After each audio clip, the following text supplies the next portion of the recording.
जळगाव जामोदमध्ये एका प्रकरणामध्ये शेतकऱ्यामध्ये नाराजी असून नेमकं प्रकरण कोणते आहे ते आपण सविस्तर जाणून घेऊया.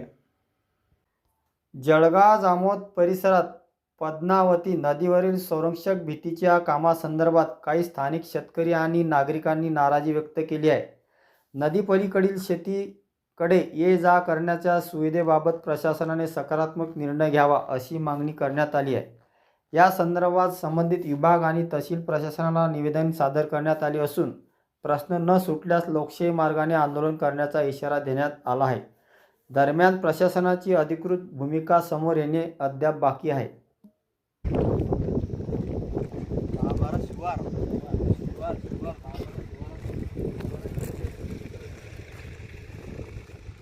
या रस्त्यानं फार पूर्वीचा रस्ता आहे, म्हणजे वहिवाट आहे आणि याच्यातून शेतकरी म्हणजे 10-12 शिवाराचे शेतकरी या रस्त्याने जा ये करतात. त्याच्यामुळे हा रस्ता चालूच राहायला पाहिजे.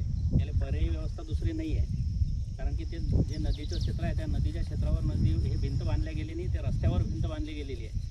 अगोदरचे नदीचं क्षेत्र हे वेगळं आणि हे क्षेत्र वेगळं आहे असं आपलं म्हणणं आहे. कारण की नकाशामध्ये जसं आहे ते. हा रस्ता किती जुना होता तरी? हा रस्ता तर आता आमच्या जन्माच्या अगोदरपासून परिचित आहे. हा आमच्या जन्माच्या अगोदरपासून आहे.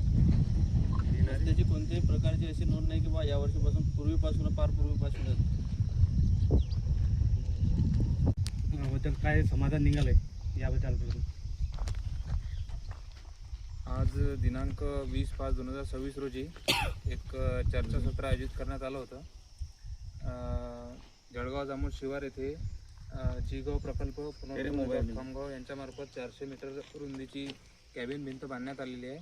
त्याच्यामध्ये 8 मीटर रस्त्याचं जे अंतर राहिलेलं आहे त्या संदर्भात आम्ही बैठक घेतली. या बैठकीमध्ये कास्तकारांची मागणी लक्षात घेतलेली आहे आणि ही मागणी वरिष्ठांकडे कळवण्यात येईल.